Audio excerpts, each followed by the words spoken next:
네, 오늘 우리는 본문에서 세 왕 여호야김과 여호야긴 그리고 시드기야 세 왕을 보게 되고, 그리고 이것이 이제 유다의 멸망, 유다의 이제 마지막 그 부분을 우리가 보게 됩니다. 지금 이제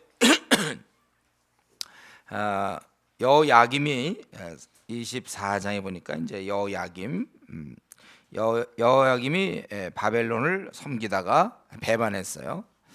대략 있다가 이제 600년 이제 초죠. 600년 초 BC 600년 초인데요. 이미 그 배반했기 때문에 하나님께서 선지자 통해 말씀하신 대로 또 갈대아 부대, 또 아람, 모압 자손의 그런 부대가 유다를 쳐 들어온다는 것이죠. 이것은 이제 바벨론의 다 사실 정복된 그 국가라고 볼 수 있겠는데, 거기서 쳐들어온다는 것입니다. 그것은 바로 므낫세의 지은 모든 죄 때문이고, 그 죄가 계속 흘러내려오기 때문에 그런 거겠죠. 그런 죄를 계속 짓고 또 무죄한 자를 그가 피 흘린 것처럼 지금도 여전히 무죄한 자를 피 흘린다. 그래서 여호야김이 결국 그런 군대가 쳐들어옴으로 말미암아 이제 결박당해서 쇠사슬에 결박당해서 바벨론으로 잡혀가는 것입니다. 그리고 여호야긴이 대신해서 왕이 되는 거예요. 여기 보면은 이제 역대하 36장 6절에 보니까 그거에 대해 좀 자세하게 여호야김이 쇠사슬에 결박되어서 잡혀갔다. 그리고 그들이 의지하던 애굽은 지금 바벨론에 눌려서 진출하지 못하고, 그 다음에 두 번째 여호야김 다음에 그 아들 여호야긴이 왕이 됐는데, 그때가 나이가 18세였더라. 세 달을 치리했다. 역대하에 보면 나이가 8세라고 되어 있고 세 달 열흘을 치리했다 이렇게 되어 있어요. 이것은 역대하가 좀 잘못된 건데 36장 9절에 보면 우리 히브리어는 어떻게 쓰냐면 18일 때 10과 8 이렇게 띄웠어요. 그래서 이 10이 이 사본상 잘못돼 가지고 뒤에 가서 붙은 것 같아요. 그래서 우리 70인역이나 또 다른 역본에 보면은 이 역대하에서도 18세로 기록되어 있습니다. 그래서 우리가 성경에 이제 이런 부분들이 있다 그랬죠. 숫자 이론 옥이라든가 잘못된 부분, 우리가 사본을 보면 금방 이렇게 알 수 있는 그런 것들을 볼 수 있는데, 여기서도 마찬가지로 여인이 18세 때 왕이 되어서 세 달을 치리했다. 근데 그도 아버지처럼 악을 행했다는 거예요. 그렇기 때문에 또 느부갓네살이 네 살의 신복들이 예루살렘을 에워싸고 느헤미야 왕도 그 성에 이르렀다. 우리가 이제 24장 25장을 보면 주로 뭐냐면 이제 얻어 터진 얘기하니까 말 안 들어가지고 지금 바벨론이 사용되는 거죠. 그러니까 지금 또 바벨론이 또 올라오는 거예요. 그러니까 바벨론도 바빠. 애들이 잘못하면 또 올라와야 돼. 그러니까 여호야김도 잡아갔는데 그 아들이라고 여호야긴이 왕이 됐는데 또 안 하더라 이거죠. 악을 행했기 때문에 또 하나님께서 사용하시는 바벨론, 그 바벨론 느부갓네살 왕, 또 그들의 신복이 예루살렘을 에워싸고, 그리고 이 왕도 같이 왔다고 그랬습니다. 그래서 결국은 12절에 보니까 견디다 못해서 그들이 이제 뭐랄까 자복했다 그럴까요? 가서 자기들이 이제 스스로 항복을 청한 거죠. 그래서 왕과 어머니와 신복과 지도자들 내시들이 사로잡히게 되고, 13절에 있는 것처럼 성전의 모든 보물, 왕궁의 보물을 집어내고 성전의 근것을 다 파괴하고 그대로 말씀대로 그렇게 되었다는 것입니다. 모든 백성들, 지도자, 또 용사 10,000명과 모든 장인, 대장장이를 사로잡고 오직 비천한 자만, 그러니까 싸울 수가 없는 힘없는 자들, 대항할 수 없는 자만 남겼고, 용사 7,000, 장인, 대장장인 1,000명, 싸움 용사 다 사로잡았고, 그리고 대신 이제 여호야긴 대신 그 여호야긴의 숙부 마따니아를 대신하여 왕으로 삼았다. 그래서 그 이름을 시드기야라고 이렇게 이름을 붙였다는 것입니다. 이걸 보니까 더 이상 국가로 존립하기는 좀 어려운 그런 상태인 것을 볼 수 있어요. 근데 시드기야는 그래서 왕이 돼가지고 그는 21세에 왕이 되었는데 예루살렘에서 11년간 다스렸고, 그는 거기 여호야긴의 숙부로 이렇게 되어 있죠. 그는 여호와 보시기에 19절에 있는 것처럼 악을 행했어요. 이제 계속되는 왕들은 이제 마지막 왕은 다 악을 행하는 것입니다. 그리고 그는 바벨론 왕을 배반했습니다. 원래는 이제 순순히 말 듣기로 됐는데 이제 배반했다는 거예요. 그러니까 지금 24장 짧은 장을 통해서 세 왕이 등장합니다. 여호야김, 여호야킨, 시드기야. 근데 모두 다 특징은 악한 왕이에요. 악한 왕. 그래서 이들은 바벨론에 의해서 큰 고통을 당하게 되고, 애꿎은 그 성전 그릇들 이런 것들은 다 회파되고 하나님 나라의 백성들이 유배에 당하는 것입니다. 이런 건 결국 이제 하나님께서 떠나셨음을 보여주는 거예요. 여기 유다 왕들은 말이죠, 죄를 지면서도 자기들은 죄를 지면서 괜찮을 거라고 생각한 것 같아요. 그러니까 이렇게 자꾸 거대한 나라에 대해서 자기들 도전하고, 물론 예루살렘 성이 아주 견고한 성이니까 지켜줄 거라고 생각했는지, 또 애굽이 힘이 있으니까 애굽을 의지했는지 모르겠어요. 자기들이 그리고 하나님이 자기들과 이렇게 좀 함께 할 거라고 아마 믿은 것 같아요. 그러나 결과는 잡혀갔습니다. 왜냐하면 결국 이들은 다 하나님 보실 때 악했기 때문에. 죄를 지으면서, 그리고 그런 죄를 지었을 때 벌 받는 걸 다 보면서도, 이 왕들의 특징은 그런 걸 직접 보면서도 계속 죄를 짓는다는 거예요. 그 예를 들면 시드기야 경 이제 제일 마지막의 경우 보면은 자기는 그 여호아하스가 잡혀가 죽는 걸 봤어요. 그 형이거든요. 또 여호야김도 자기 형인데 잡혀가서 죽었습니다. 그리고 자기 조카도 잡혀가는 걸 봤어요. 또 이런 많은 사람이 잡혀간 걸 다 보면서도 자기도 또 죄를 범하는 거예요. 여기 보면은 19절에 그가 여호야김의 모든 행위를 따라 여호와 보시기에 악을 행함이라. 여호야김은 이제 그의 형벌이 되는 거죠. 형인데 그 형제인데 그를 따라 악을 행했다고 그랬습니다.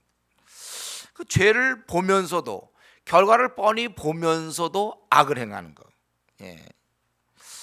참 이게 이제 우리의, 참 우리가 안 그럴 것 같은데 이런단 말이죠. 죄를 보면서도, 그 결과를 뻔히 보면서도 죄를 짓는 거. 이게 우리 인간의 죄의 속성 중에 하나예요. 자기가 게임에 많이 중독된다. 게임을 계속하면 안 된다는 걸 알지만 거기에 자기를 들이고, 도박하면 안 된다는 거 몰라서 하는 게 아니야. 안 되는 거 알면서도, 뻔히 알면서도, 이렇게 하면 안 된다는 걸 알면서도 하는 것. 이게 우리의 죄성이에요. 우리 이게 머리로는 안단 말이지. 분명히 잘못된 거예요. 알지만 결과를 보면서도 하는, 뭐 그 불나방 같은 경우죠. 자기가 죽는 거 알면서, 그러면 모르겠지, 잠것들은 하여튼 달려들어. 그래, 그걸 보면서 저것들 죽는데 달려드나. 우리가 죄를 알면서도 진단 말이죠. 이 죄의 아주 중독성이고 무서운 것이에요. 원래 인간은요, 스스로 이걸 벗어날 수 없습니다. 이런 자들에게 지금 하나님이 끊임없이, 우리 오늘 본문의 24장에는 간단히 나오지만 계속해서 에레미야라든가 선자들이 계속해서 이들에 대해서 얘기하고 경고하고 수없이, 아마 여러분이 에레미야서를 보면 이 당시 얼마나 에레미야가 열심히 전했는지 몰라요. 끊임없이 하나님께서는 선자를 통해서 경고하시지만 이들은 끊임없이 말을 듣지 않아요. 불순종한다는 것이죠. 이것이 우리 원래 죄의 모습입니다. 그러니까 여기 24장에 나오는 이 세 사람, 세 왕, 바로 그것이 이제 보통 사람들의 모습이에요. 그런데 우리는 어떻게 됐죠? 우리는 이제는 드디어 이 은혜로 말미암아 이 상태에서 벗어났습니다. 그래서 참 다행이에요. 저와 여러분은 정말 다행입니다. 우리는 이제는 잘 살 수 있어요. 우리가 이제 통제할 수가 있어요. 이제는, 옛날에는 죄의 종로로 됐지만 이제는 얼마든지 우리는 하나님께 순종할 수 있습니다. 여러분, 이 단계를 누리셔야 돼요. 우리가 하나님께 순종할 수 있다. 옛날에는 우리는 항상 죄를 지을 수밖에 없었어요. 절제할 수가 없었어요. 우리는 통제가 안 됩니다. 그러나 지금은 이제 얼마든지 될 수 있다는 거예요. 그런데도 불구하고 자기가 계속 통제하기 어려운 것처럼, 그건 순전히 기만입니다. 자기 기만이에요. 할 수 있는데 자기가 기만하는, 자기를 속이는 거예요. 그런데도 불구하고 자꾸 죄를 짓는다면 그건 자기 책임이에요. 전적으로. 왜냐하면 하나님께서 우리를 벗어나게 해주셨거든요. 얼마든지 우리가 죄를 안 지을 수 있도록 하셨는데도 불구하고 자기가 계속 죄를 짓는다는 것은 그건 자기 책임이죠. 어떡합니까? 그러니까 자꾸 뭐 상황이라든가 환경을 핑계대거나 뭐 나는 육신이 약해서요 뭐 이런 건 다 말이 안 되는 거예요. 괜히 죄를 짓고 싶으니까 상황을 갖다 둘러다 붙여놓는 거예요. 자기가 죄를 우리가 얼마든지 이제는 안 질 수 있어요. 죄를 지을 수도 있고 안 지을 수 있어요. 옛날에는 죄를 지을 수밖에 없었어요. 우리는. 그러나 지금은 죄를 얼마든지 짓지 않고 승리하며 살 수 있는데도 자기가 그렇게 안 할 뿐이죠. 그러니까 지금 사실은 얄미운 건 불신자가 아니라 미지근한 신자들이에요. 자기가 얼마든지 신앙생활 잘할 수도 있는데도 불구하고 자기는 이미 죄의 사슬에서 벗어났음에도 불구하고 그걸 즐기는 또 다른 얌체.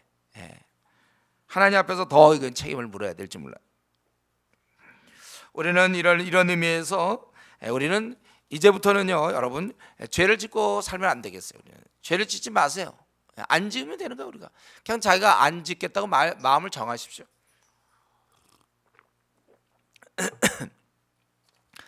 우리가 죄를 안 짓겠다고 마음만 먹으면 그냥 되는 거예요. 의지의 결정이지 뭐 어쩔 수 없이 또 죄를 지었습니다. 그거 아니야. 어쩔 수 없는 게 아니라 자기가 협조한 거예요.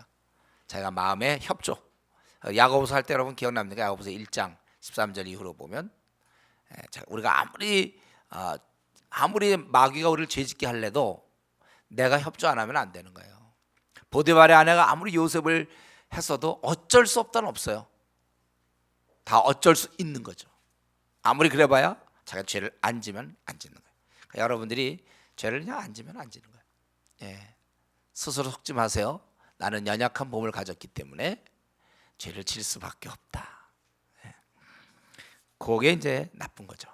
더 나쁜 거예요. 이들은 뻔히 그런 걸 잡혀가는 걸 보면서 또 죽는 걸 보면서도 계속해서 죄를 짓는 이런 모습들.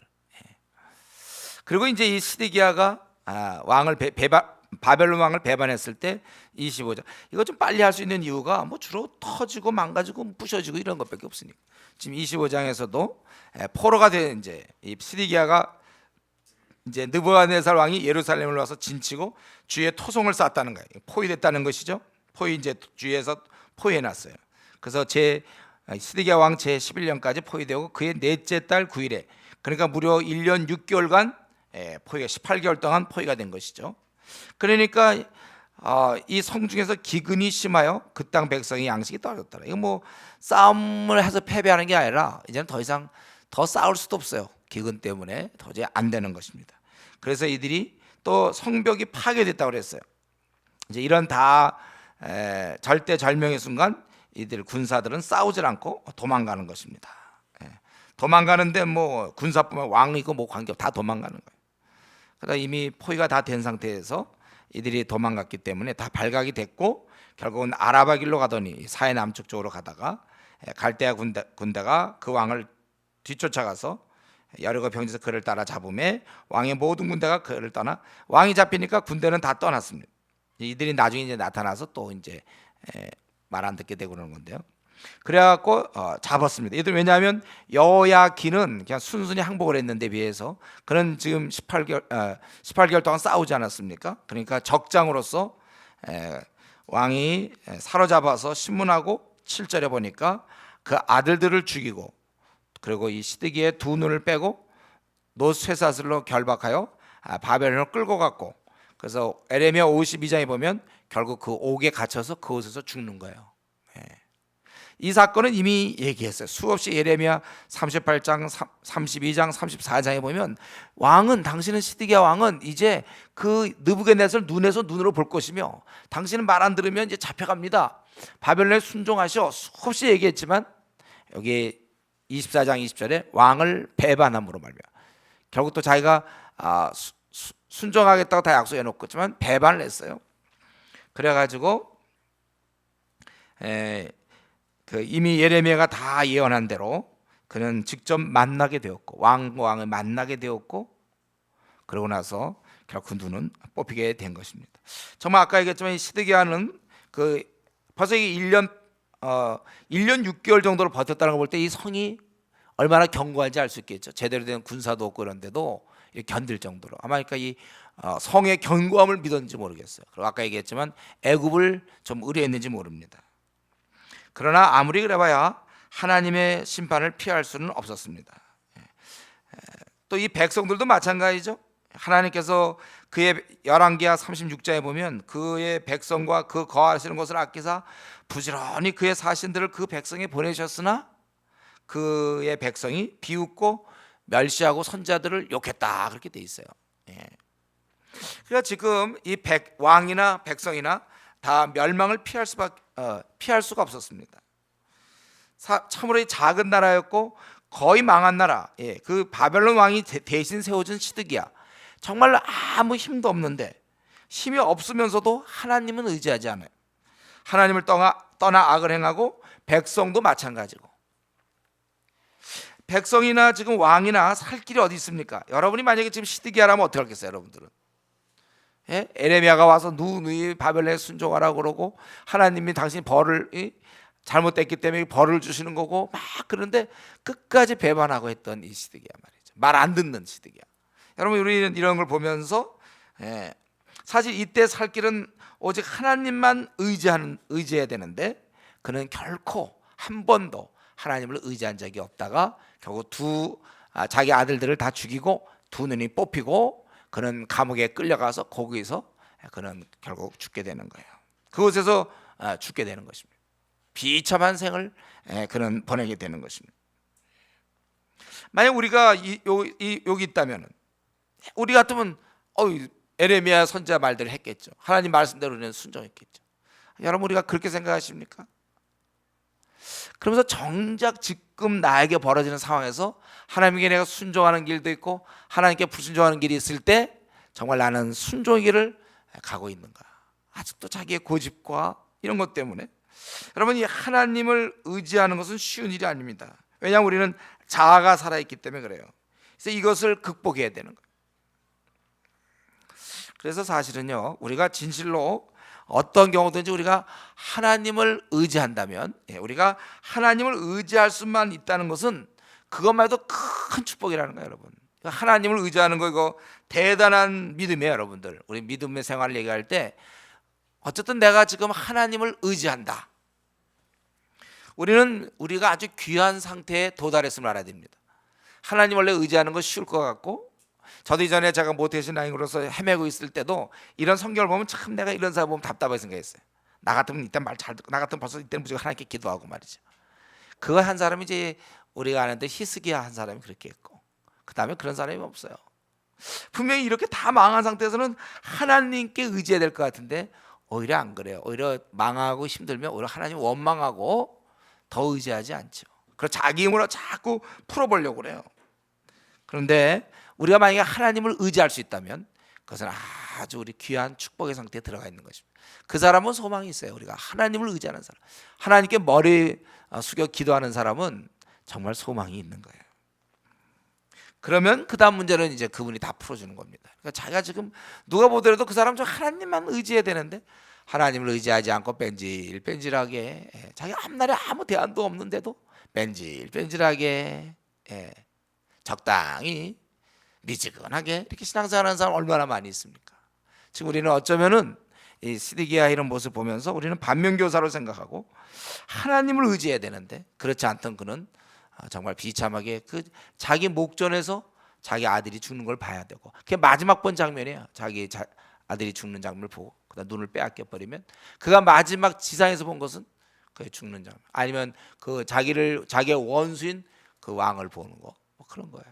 그리고 비참하게 살다가 오게 살다가 거기서 끝나는 생을 살게 된 거예요. 하나님을 끝까지 신뢰하지 않았기 때문에 이런 것입니다. 그리고 이 왕이 죽고 왕이 멸망당하고 그리고 나서 이제 그 예루살렘이 붕괴되는 모습을 볼 수 있습니다. 특별히 이스라엘 유대 땅엔 예루살렘이 아주 중요한 의미가 있는 것이죠. 그래서 8절부터 21절까지 보면 이거는 이제 바벨론 왕의 신복 시위대장 느부사라단이 예루살렘에 이르러서, 주로 이제는 이 시위대장이 나타나 가지고 이 예루살렘에 들어와 가지고는 그는 훨씬 이 왕보다는 더 심하게 그런 거예요. 그래서 거기 9절에 보니까 성전과 왕국과 예루살렘 모든 집을 불살라 버렸어요. 좀 과격하죠, 이 사람. 느부사라다는 좀 과격한 사람이 다 살려버려요. 그러니까 성전과 왕국과 예루살렘 모든 집을 불사르게 되고, 또 10절에 보면 성벽을 헐어버리고, 그리고 11절에 성중에 있는 백성을 다 사로잡고, 또 비천한, 그러고서 이제 비슷해요. 비천한 자를 남겨도 포도원을 다스리는 자 되게 하고 농부 되게 했다. 이것은 이제 확실하게 예루살렘 성이 파괴됐다는 거예요. 멸망시켰다는 것이고, 그는 계속해서 그걸로 끝나는 것이 아니라 여호와의 성전을 약탈하게 됩니다. 그 성전의 두 녹기둥 밭집들 놋바다를 깨뜨려 그 놋을 바벨론으로 가져갔다. 벌써 여기서 보면 주로 놋 얘기가 많이 나오는 것은 이미 금과 은 같은 거 웬만한 건 다 가져간 거예요. 그래서 이제 나머지 것들 이제 다 가져가고, 어마어마한 놋이 여기 있어요. 그걸 다 가져가고, 또 가마들, 부삽들, 부집개들, 숟가락들, 모든 놋그릇을 다 가져갔다. 또 불 옮기는 그릇, 그리고 금은 주발들이 있었는데 그걸 다 가져가고, 또 두 기둥 한바다와 받침을 가져갔다. 근데 두 기둥 중에 한 기둥의 높이는 18규빗, 약 8.1m죠. 그 어마어마한 거예요. 그러니까 잘라서 갈 수밖에 없어요. 그리고 또 그 꼭대기의 놋머리의 높이가 3규빗, 그러니까 1.3m인데 그 정도. 그리고 그 머리에 둘린 놋금을 놓고서요, 하여튼 다 보이는 대로 다 뜯어가 버린 거예요. 왕이 이러면 좀 약간 체면이 있죠, 그렇죠? 시위대장이 갖고요, 다 불살르고 사람 다 끌어내고, 그 다음에 다 성전을 확실하게 약탈했다는 것입니다. 그리고 그 성전에서 일할 수 있는 대제사장과 부제사장, 성전 문지기 3명을 사로잡습니다. 그러니까 이미 큰 흐름은 다 끝났는데 그 안에도 또 잔불을 제거하는 거 비슷하죠. 거기에 그런 사람이 어떻게 마침 첫 번째 넘어갔던 것 같아요. 어떻게 숨어 있었거나 어떻게 유행이 활을 피했는데 그런 사람 다 잡았다는 거예요. 또 군사를 거느린 넷이 한 명 있어요. 그도 잡아가고, 왕의 시종이 5명 있었는데 그도 잡아가고, 또 백성을 징집하는 장관의 서기관이 한 명 있고, 그리고 성중에서 만난 60명의 백성이 있었어요. 이들은 또 어느 정도 정보와 관련된지 모르겠습니다. 이들을 다 결국은 21절에 보니까 다 쳐 죽였더라. 좀 남아있던 자 중에 리더가 될 만한 사람은 다 씨를 말리는 겁니다. 다 죽였다는 거예요. 그러니까 뭐 완전히 뭐 아무것도 아니죠. 그러고 나서 그래도 아까 비천한 자들이 여기 유대 땅에 있었기 때문에 그 그달리아라는 사람에게 이제 이것을 맡겼습니다. 바벨론 왕 느부갓네살이 이제 그걸 관할하게 했다는 것입니다. 그랬더니 모든 군대 지휘관과 그를 따르는 자가, 이게 누구냐, 군대 지휘관이라고 지난번 도망갔을 때, 그때 두 길로 도망했다가 왕은 잡혔고, 5절에 보면 왕의 모든 군대가 그를 떠나 흩어졌다고 그랬잖아요. 왕은 잡히고 바로 그 흩어졌던 그런 지휘관들, 이런 자들이 이제 다 와가지고 그런 함을 듣고 이제 그들이 나갔는데, 이 그달리아는 24절에 보니까 그들에게 우리가 바벨론을 섬겨라 그렇게 얘기를 했어요. 그러니까 이들이 볼 때는 완전히 매국노가 된 거죠. 그달리아는 어떻게 바벨론을 섬기는가. 이건 사실 에레미야가 누누이 얘기한 거거든요. 하나님의 벌이니까 너희들 순종해야 된다. 너희가 하나님을 섬기지 않으니까 하나님께서 바벨론 섬기라고 한 거다. 하나님 말씀 이제라도 들어라 수없이 얘기했는데, 이 그달리아는 이제 에레미야 영향을, 나중에 에레미야 보면 나오죠. 에레미야를 많이 도와줬던 사람인데 영향을 받아서 우리가 바벨론을 섬겨라, 이게 하나님이 원하시는 거예요. 그러면 너희가 평안하리라 그랬는데, 그 말을 이제 받아들이지 않고 왕족 중에 하나인 이스마엘이 부하 10명을 거느리고, 그 10명을 거느리고 와서 쓰러뜨릴 정도. 그러니까 뭐 굉장히 총독 비슷한 이 그달리아도 뭐 제대로 뭐 이렇게 경호가 제대로 안 돼 있는 거죠. 다 나라 망하는 건데, 그러니까 10명만 끌고 와도 꽤 괜찮았던 모양이에요. 10명 끌고 와서 다 죽였고, 그러고 나서는 어땠습니까? 거기에 있는 유다 사람과 또 갈대아 사람을 죽였다는 거예요. 그러니까 이제 바벨론이 와서 자기들 죽일 것 같으니까 다 거기에 직접 관계했든 안 했든 간에 다 이제 도망갔다. 그래서 애굽으로 갔으니 갈대아 사람들을 두려워함이라. 남아 있는 자들은 다 애굽으로 이제 도망가게 되었고, 그리고 이제 그 부분에 열왕기 상하 맨 마지막 27절부터 37절까지 보니까 여호야긴은 잡혀간 지 어떻게 되나? 잡혀갔고, 그때 항복해갖고 잡혀가지 않았습니까? 어떻게 됐는가? 무려 37년 만에 옥에서 나와 옥에서 나왔다는 거예요. 37년에.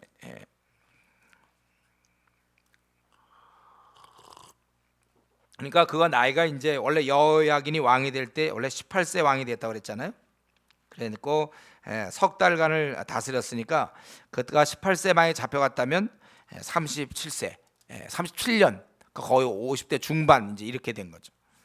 그러니까 뭐 아무 소망이 없는 거예요. 옥에서 37년을 사로잡혀 37년간 있다가 그에서 이제 옥에서 나와서 모든 왕보다 지위를 높이고, 아마 그의 이건 대왕이고 느부갓네살 이런 에웰 무로닥 같은 경우 모든 대왕이 되겠고 그 밑에 있는 수많은 왕들 그들보다 지위를 높이고 일평생 왕의 앞에서 음식을 먹으며, 그리고 그가 쓸 것은 날마다 왕에게서 받는 양이 있어서 정신토록 끊이지 아니었더라, 이렇게 이제 얘기하고 있습니다.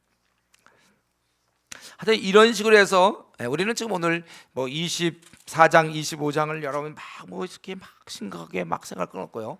오늘 뭐냐면 이렇게 해서 이스라엘 망했다, 유다 망했다는 거예요. 오늘 핵심 이런 식으로 망했다. 골고루 뭐 느부갓네살도 오고 시위대장도 오고 막 주로 부시고 뭐 이렇게 해서 다 잡혀가고 말 안 듣던 그 시드기야는 두 눈 뽑히고 뭐 이런 식으로 비참하게 이렇게 되었고 다 망했다는 것입니다. 아마 우리가 생각할 때 그 당시 잡혀가던 백성들, 또 왕뿐만 아니라 잡혀가던 백성들,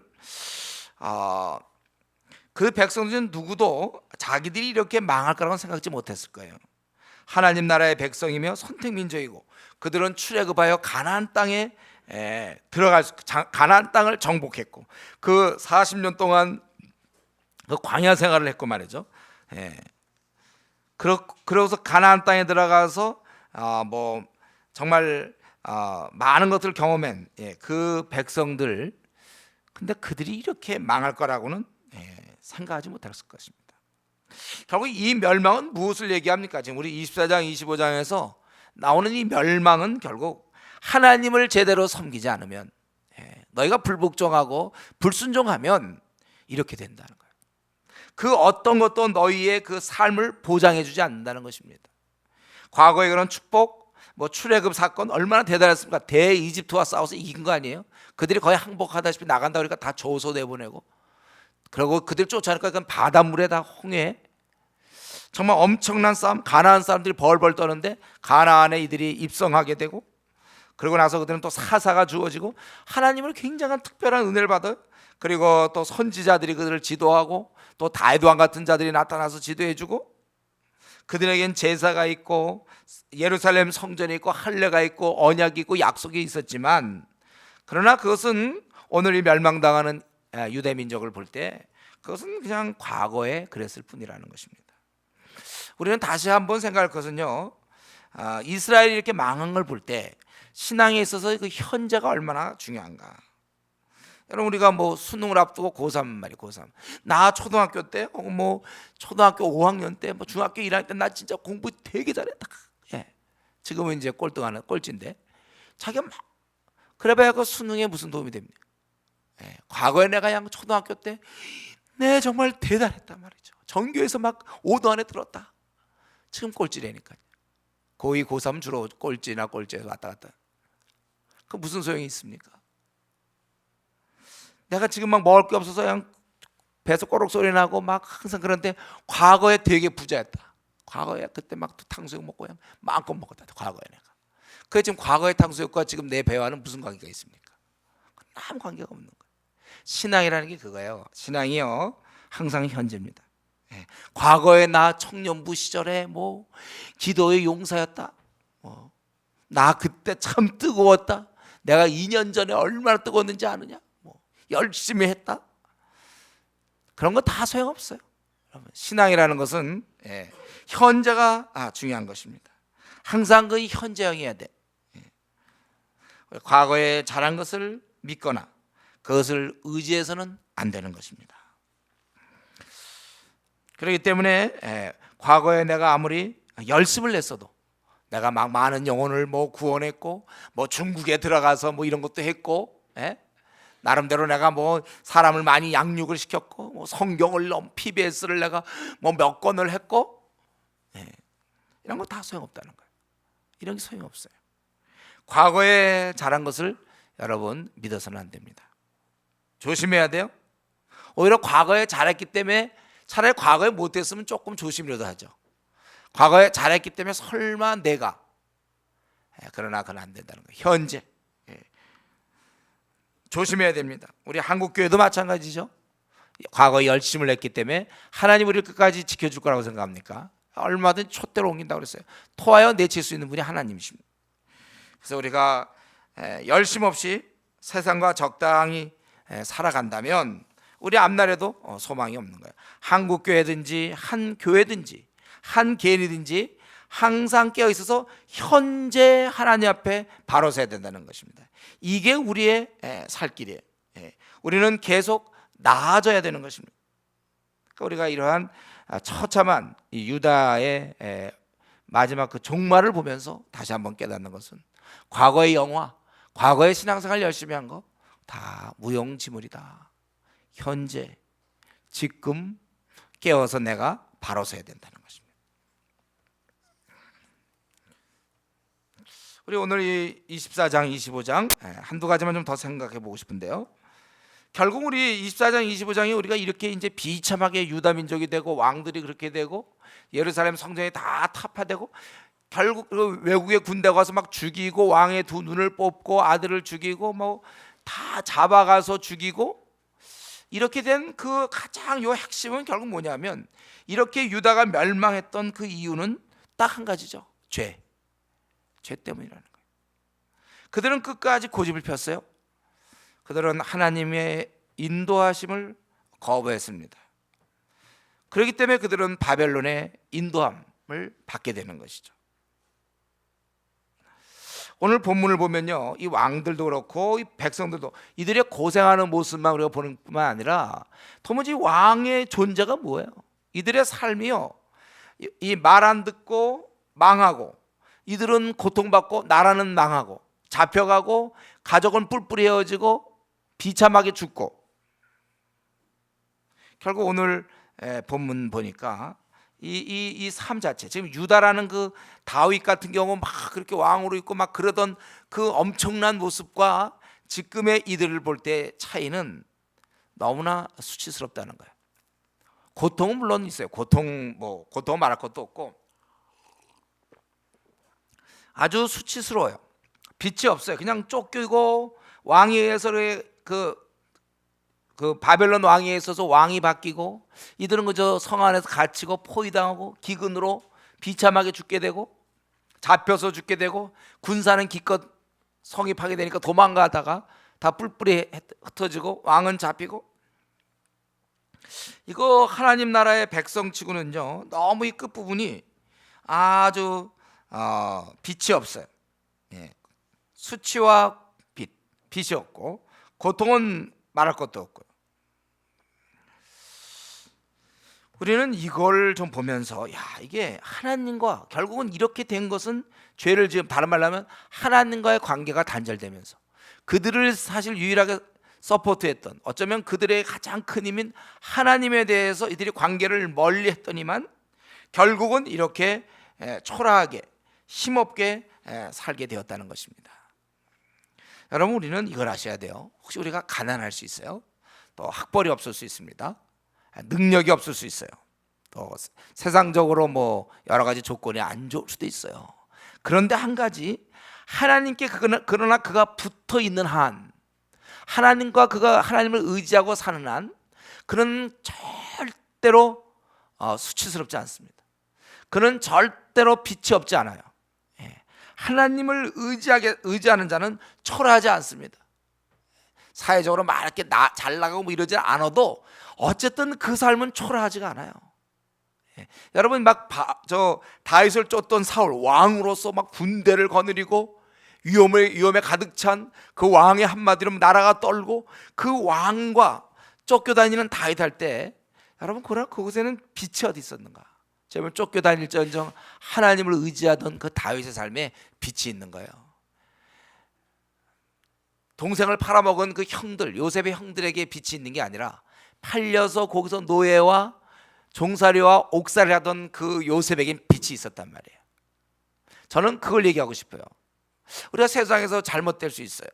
세상에서 우리는 자꾸 이렇게 뭐 같은 게 계획한 대로 잘 안 될 수 있어요. 예? 또 우리는 뭐 집안도 안 좋을 수 있겠죠. 또 나는 어떤 좀 답답한 일이 있어서 잘 안 풀리는지 몰라요. 그러나 또 나는 뭐 학벌도 없을 수 있어요. 돈도 없어요. 그래요. 가난해요. 그래. 초라함. 내 삶 자체가 남들이 볼 때 그렇다 하더라도 그가 하나님과 붙어 있는 한 그의 삶은 빛나게 돼 있는 거예요. 이걸 우리가 꼭 마음에, 그리고 우리 삶에 후회가 없는 거예요. 그렇게 살면. 그렇지 않으면 뭐 이 땅에서 뭐 좋지 않은 가정에서 태어났거나 능력 없는 사람은 다 그럼 비참하게 살아요. 그게 하나님의 공이겠습니까? 여러분, 우리가 어떤 좋은 조건을 갖든지 좋지 않은 조건을 갖든지 잘 살든지 못 살든지, 현재 지금 뭐 좋은 직장에서 잘 나가든지 아니면 직장이 없어서 우리가 빌빌 되든지 간에, 그러나 무엇을 하든지 그가 하나님을 의지하는 한 그는 빛나게 돼 있단 말이에요. 아무리 뭐 S대 법대 뭐 박사기에 부자에 뭐 미남에 뭐 오개가 능통해도 그가 하나님과 함께 하지 않으면 그는 초라해요. 뭐 연봉이 막 억 몇 억을 되더라도 그건 초라해요. 빛이 없어요. 가만히 들여다보세요. 하나님을 의지하고 무릎 꿇고 말이에요. 눈물 흘리는 자, 이게 그 삶이 빛나는 거예요. 힘 있는 그런 사람이 힘이 있어요. 그건 본인이 힘이 없을래도 없을 수가 없어요. 하나님이 힘이 있으시기 때문에. 제일 불쌍한 건 뭐냐면 가뜩이나 뭐 갖추지도 못한데도 갖추지도 못하면서 하나님을 의지하지 않는 자. 여전히 고집만 세가지고 그건 진짜 뭐 세상에서도 볼 것도 없는데 하나님조차도 의지하지 않는다. 이 왕들이 그런지 모르죠. 조그만 나라에 결국 막 옮겨져 갖고 해놓고도 하나님 의지하지 않는, 초라한 거야. 그거야말로 진짜 초라한 것입니다. 여러분, 우리가 하나님을 의지하는 한 현재 여러분의 그런 모습에 대해서 생각할 거 없어요. 우리의 삶은 빛나는 거예요. 아주 초라하지 않아요. 우리는 힘 있는 것입니다. 결국 이 유다가 이렇게 멸망당하는 모습. 맨 마지막에 지금 여호야김, 또 여호야긴, 또 뭐 시드기야, 다 이렇게 좀 초라해. 다 힘들이 없어. 그럼 망하는 거 많은 건데, 우리는 이 오늘 24장, 25장 유다의 멸망을 바라보면서, 이것은 결국은 저들이 능력의 근원 되신 하나님을 멀리함으로 스스로 자초한 멸망이다. 비참한 것이다. 그렇기 때문에 여러분, 저 여러분, 우리가 이제 뭐 앞날에 대해서도 뭐 별로 그렇게 소망이 없는 것 같고 좀 꽉 막힌 것 같고 답답하고, 그렇더라도 우리 하나님 의지하면 우리는 반드시 승리하는 것이고 우리는 초라하지 않은 거예요. 빛이 있는 거예요. 그렇게 우리가 사셔야 돼요. 바울 같은 경우 밤낮 달리면서 사방에 우겨싸움 당하고 정말 고통 가운데 지내고 정말 무시당하고 매맞고 정말 만물의 찢기같이 취급받았지만 그 삶에는 빛이 있단 말이죠. 빛을 얻어야 돼. 제가 우리 그 여러분들이 결혼 대상자 만날 때 저는 아주 그걸 좀 많이 얘기하고 싶어요. 좀 딱 그 형제나 자매를 볼 때 빛이 있는 사람이 있어요. 이렇게 딱 빛. 그냥 잘생겼다, 매력적이다, 그거 아무것도 아니에요. 그거는요 3개월짜리라고 늘 얘기했잖아요. 그 속에서 나오는 그 빛을 볼 수 있어야 돼요. 여러분들 그러한 좀 삶 자체가, 그리고 여러분 삶이 빛이 있어야 돼. 끝까지 삶 자체가 무엇을 하든지 간에. 그래서 이렇게 제가 설교를 이렇게 하는데 이걸 이해하고 있는지 모르겠어요. 제가 좀 잘 어떻게 설명을 좀 더 잘하고 싶은데, 삶의 그 빛이라는 게 있어요. 뭐 좀 아무것도 없어도 빛이 있는 사람이 있어요. 그렇게 살아요.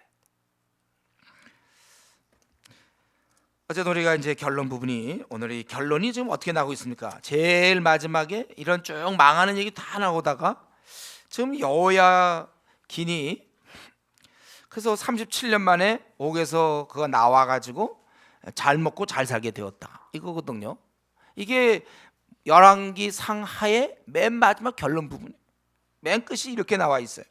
그동안 그렇게 왕 얘기 쭉 하다가 잡혀간 그 여호야긴이 다시 나와서 이렇게 됐다. 뭐 이런 일이 있는가? 37년 정도 지냈으면 대충 끝나는 거 아니에요? 그렇게 인생을 거의 18살에 괜히 왕 돼가지고, 그래서 이제 대표로 잡혀가지고 37년간 감옥. 어제 아직 지금 37년 안 된 사람들 많이 있죠. 그냥 계속 그 감옥에 있었다는 거야, 여러분들. 쉽게 하면 계속 감옥에 있다가 나왔다. 그냥 감옥에 있으면 그냥 그걸로 끝나야 되는데, 그건 누가 기억이 나겠어요? 대제국의 황제가 말이죠, 어디서 잡혀온 거 37년 된 그, 예? 뭐 그 나라 다 망했고 볼 것도 없고 그 나라에 뭐 잘 돼줄 수 없고 그럴 필요도 없는 그 초라한 그 죄수, 나이도 먹을 만큼 먹었고 감옥에서 이제 그렇게 지낸 사람을 왜 끄집어내서 높였냐 이거예요. 그리고 왜 왕의 앞에서 양식을 먹게 하였고, 그러니까 가까이 허락되고, 그리고 그에게 종신토록 필요한 것, 양식들을 또는 뭐 어떤 것들인지 간에 끊이지 않았다. 이렇게 뭐 이런 일이 다 있는 거냐. 무엇 때문에 이렇게 공급을 받아야 되는가? 예, 이거는 뭐죠? 그것은 하나님의 교훈이시죠. 예, 하나님 말씀하시는 거죠. 하나님이 이 사건을 통해 말씀하시는 거예요. 예, 나는 너희를 결코 버리지 않는다. 예, 너희들이 나를 버려서 이렇게 고통을 받는 거지. 그러나 나는 너희들을 결코 버리지 않았음을 상징적으로 보여주는 사건이에요. 이게 열왕기 상하의 아주 맨 마지막 결론 부분에 아주 좋은 거죠. 계속해서 이들은 버렸고 불순종해서 결국은 멸망을 당했지만, 그럼 하나님은 시원하다고 그러고 좋아하시는가? 아니죠. 이들은 다 망해서 끝났지만 하나님은 결코 너희들을 버리지 않는다. 죄 때문에 너희들이 그들을 벌하셨지만 아주 버린 것이 아니라는 것입니다. 하나님은 이런 분이세요. 이런 분이세요. 예. 결코 그의 백성을 포기하지 않는 분이시라는 거예요. 끝까지 사랑하시는 분이에요. 예. 이런 분이 우리 아버지세요. 어쩌면 이걸 깨닫고 이렇게 되는 걸 보고 하나님은 우리를 사랑하는구나, 아마 그때 포로들이 그런 걸 혹시 느꼈을지 몰라요. 그러나 37년째 놓인 거예요. 그러니까 혹시 35년 정도 됐을 때는 여전히 하나님 나를 사랑하지 않는다고 생각할지 모르죠. 예. 하나님은 다 때가 있어서 충분하게 그걸 하신 다음에 받으시는, 어쨌든 우리 하나님은 결코 그의 백성을 포기한 적이 없어요. 끝까지 사랑해요. 얼핏 보면 그 전까지 함으로써 이제 26절까지 얘기함으로써 이제 포기했구나 하나님도, 그럴 것 같은데 벌하셨을 뿐이지 벌했다는 거 아직도 관심 있는 거예요. 포기하지 않는다는 것이죠. 이런 분이 우리 아버지십니다. 그래서 열왕기 상하의 전체적 결론이 그거예요. 인간의 그 못됨과 하나님의 그 신실하심. 그 끝까지 하나님은, 그 하나님이 바로 우리가 지금 저와 여러분 믿고 있는 하나님이라는 거예요. 우리는 되먹지 못하고 우리는 불순종하지만 그러나 끝까지 우리를 포기하지 않는 것, 바로 그거고. 우리는 여기서 한 가지만 더 생각하고 오늘 말씀 마치고 싶은데요, 이 37년 동안 감옥에 있으면 족하다는 거예요. 이것은 뭘 의미합니까? 이제는 이 처음에는 어떻게 좀 해보려고 그랬겠죠. 왕이었는데 한때. 그러나 이 여호야기는 37년간 그곳에 있으면서 아무런 소망이 없었을 거예요. 그것도 뭐 1년, 2년이죠. 처음에 무슨 혹시 나를 좀 끄집어내지 않을까 무슨 소망이 좀 있을 것 같았는데 37년 됐다는 얘기는, 우리 그 성경에도 38년 된 병자 있잖아요. 마찬가지. 이건 아무 소망이 없는 거예요. 아무 소망이 없는 거예요. 아무것도 자기 힘으로 할 수 없다는 거예요. 그러니까 이때 여호야긴이 아마 감옥에서 그때 예레미야 선지나 많은 선지했던 얘기들을 많이 곱씹었겠죠. 자기가 결국 이렇게 당했으니까. 어쩌면 그것에서 하나님에 대해 생각했는지 그건 우리가 잘 모르겠어요. 그러나 그는 자기 힘으로 이제 어쩔 수 없다는 걸 분명히 알았던 것입니다. 그러나 가장 그 비참할 때, 소망 없이 세월을 보낼 때 바로 하나님께서 그를 끌어옮기셨어요. 제가 볼 때 그 다음부터는 오늘 본문에 안 나오지만 여호야기는 굉장히 감사하면서 지냈을 거예요. 만약 그게 조그만 신앙이 있었다면 아마 하나님을 찬양했을 것이고, 이제 남은 생은 참 감사하면서 하나님을 의지했을 것입니다. 만약 그게 신앙이 있었다면. 어쨌든 그는 이제는 참 행복했을 거예요. 감옥에 있다가 이렇게 나와서 직위도 회복되고 또 이렇게 잘 먹게 되고, 마지막 순간에 감옥에서 끝날 뻔했는데 나와서 이렇게 살게 된 거. 이거는 자신은 아무 힘도 없는 것이고 이런 것을 이루시는 분은 바로 하나님이십니다. 우리는 이걸 보면서 말이죠, 이거 우리랑 무슨 관계인가? 이런 말씀이 우리랑 무슨 관계? 하나님은 사랑이 많으시고 포기하지 않는다. 물론 그걸 깨닫는 것도 중요하죠. 근데 가만히 이걸 들여다보면 들여다볼수록 우리의 모습 같아요. 사실 우리가 주님을 만나기 전에 무슨 소망이 있었습니까? 그 여호야긴이 옥에 들어있던 것처럼 사실 우리에게는 뭐 부전에 재밌게는 살지만, 바쁘게는 살지만 사실 우리가 어둠에 갇혀진 자들 아닙니까? 그냥 뭐 특별한 거 없이 하루하루 살고 어두움에서 그저 친구들과 어울리면서 술이나 먹으면서 그냥 우리가 원래 하루하루 그냥 지냈던 우리들이었어요. 그런데 그분께서 우리를, 이 여호야긴이 하나님께 큰 은총을 입었다면 사실 우리는 따지면 더 큰 은총을 입은 거예요. 우리는 이제 우리를 그 어둠에서 꺼내 주셔서 이 지금의 이 믿음의 행렬에 우리를 끼게 하신 분이 아니십니까?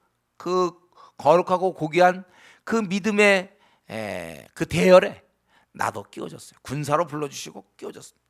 삶의 의미를 주신 분이에요. 그렇지 않습니까, 여러분? 우리가 이전에 주님 모를 때, 저도 이전에 주님께 나가지 못했을 때 참 허무했었고 공허했고 그냥 하루하루 보낼 수밖에 없었어요. 그냥 뭔가 바쁜 듯하고 뭔가 그냥 재밌게 지내는 것 같지만 아무런 목적도 없이 그냥 허무하고 구원 문제도 정리가 안 되고 그냥 내 인생의 앞날이 결정이, 이 영생의 소망도 없고 그냥 하루하루 지내고 감사도 없고 그랬던 내 삶이었는데, 이제 주께서 사실은 우리를 그냥 은혜로, 이 여호야긴이 은혜를 입었다면 마찬가지로 저 여러분들이 은혜를 입은 자들입니다. 그래서 우리가 감사할 뿐이에요. 저는 이 열왕기 상하를 보면서 여기 있는 왕들을 통해서 우리가 반면교사로서 많은 걸 배우는 것도 중요해요. 그러면서 결국 끝에 가서 그들이 바로 우리였댔어요. 그 왕들이 바로 우리예요. 그런데 우리를 긍휼히 여기셔서, 그들과 우리가 다를 게 하나도 없지만 지금 우리의 위치, 결국 우리를 하나님께서 선택해 주시고 우리를 용납해 주셔서 또 이게 기쁨과 소망 속에 살게 하시고, 나그네 길에 슬픔과 고통이 많지만 그래도 천국 생활을 지금 허락하셔서 우리가 기쁨 가운데 살 수 있도록, 그런 하나님 아버지, 우리는 참 그런 생각할 때 우리는 감사할 수밖에 없으며, 그리고 그게 정말 사실이라면, 우리도 이렇게 주님의 그 구원이 감사하다면 여러분 우리는 즐겁게 사셔야 돼요. 우리가 감옥에 있는 것처럼 살아서는 안 됩니다. 우리는 나온 자들이에요.